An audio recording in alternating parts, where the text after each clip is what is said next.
2100च्या संदर्भातलं आपण त्या निमित्ताने उल्लेख केला। राज्याचे मुख्यमंत्री देवेंद्रजी फडणवीस साहेबांनी येत्या अधिवेशनाच्या कालावधीमध्ये किंवा अर्थसंकल्पामध्ये आपण 2100 घोषित करू अशा पद्धतीचं कुठेही त्या ठिकाणी वक्तव्य हे केलेलं नाही। राज्याची संबंध एखादी योजना ज्या वेळेला आपण जाहीर करत असतो त्यावेळेला ती योजना जाहीर करत असताना इथं 100% देणार ना।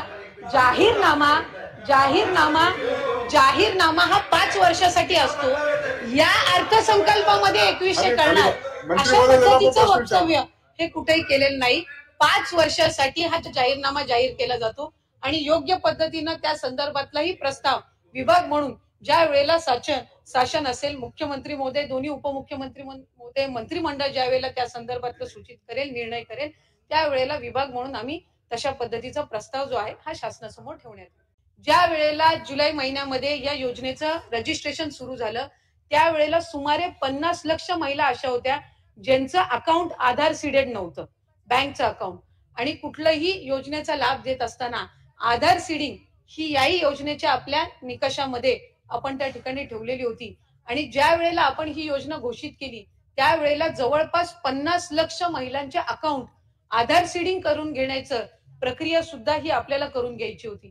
त्यामुळे जसे जसे अकाउंट्स आधार सीडेड होत जातात तशा पद्धतीनं या पात्र महिलांना त्यांच्या खात्यामध्ये हा लाभ जो आहे हा वितरित केला जातो आणि त्यानुसार ही संपूर्ण प्रक्रिया ही सुरू आहे।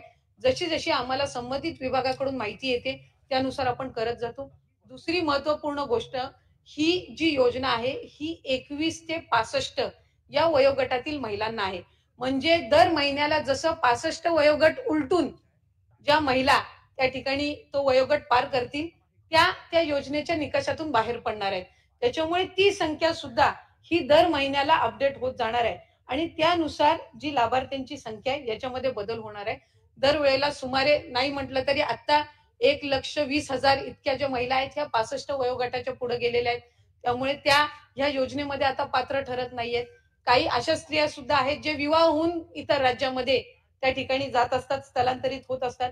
त्यामुळे ही जी प्रक्रिया आहे ही ऑनगोईंग आहे आणि मला आपल्या सभापती महोदय माध्यमातून सन्मान्य सर्व सदस्यांनी या ठिकाणी सांगायचंय की जवळपास 2.5 कोटी इतक्या महिलांपर्यंत या योजनेचा लाभ आपण पोहोचवत असताना दरवेळेला त्या महिलांना आपण अशा पद्धतीनं त्यांच्या खात्यावर ज्या वेळेला हा निधी आम्ही सन्मान निधी जमा करत असतो त्यावेळेला महायुतीच्या सरकारचं त्या योजनेचं या संबंध माता भगिनी, लाडक्या बहिणी अभिनंदनच करत असतात।